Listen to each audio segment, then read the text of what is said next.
I dreamed of being a Bond girl, not a beauty queen.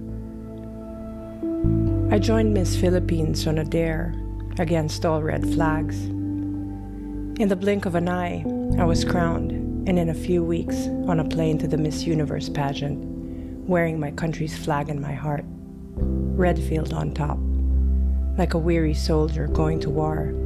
I had just turned 22 a few weeks before. On the flight to Mexico City, I couldn't help but think of the journey I signed up for and what lay ahead of me.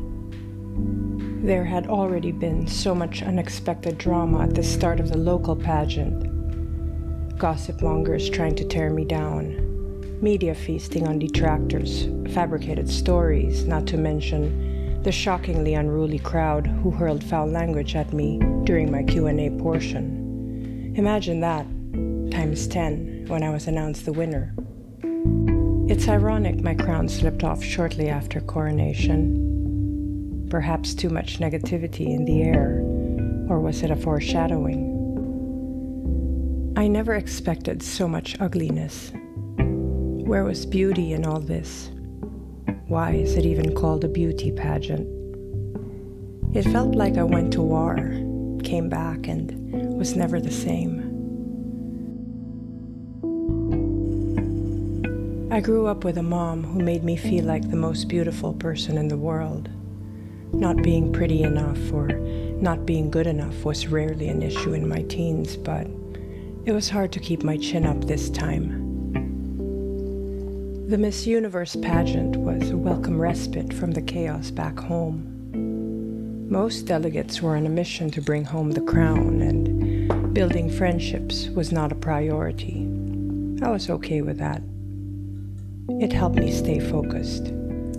Each of us were assigned a little sister, a young girl from the host country, and if you made it to the semis, you would be escorted and serenaded with a beautiful song during the evening gown competition. I was big sister to a sweet 6-year-old girl.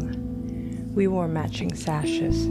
She enjoyed calling out the letters, but gave up every time she tried to read Philippines. She didn't speak English, but that didn't stop her from telling me how much she loved chocolate. That part I got. One time she asked me to write my name. She called out each letter, then slowly whispered my name. Her deep blue eyes looking right at me, as if she knew something I didn't.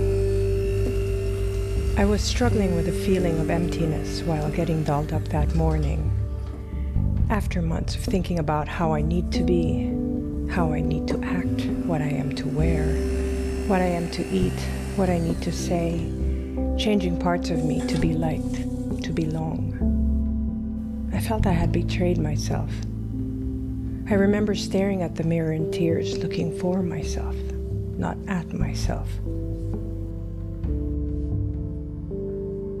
But something in the way my little sister said my name came from such a pure place. I just knew she saw beauty, the real kind. It was profound. I stayed in the limelight for the next 8 years, blessed with a career as a busy actor. Show business is not an easy one. You want to matter, you want to be relevant, you want to be liked.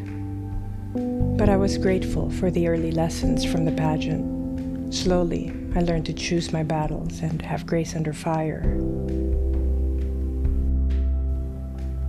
I have been in the longest running beauty pageant, in search for the true meaning of beauty. I still come across unpleasant comments and unsolicited advice from the ones who think they know what's best for you.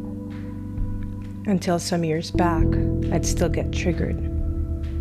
But it's no longer anyone's fault, and I am so grateful for what it has taught me.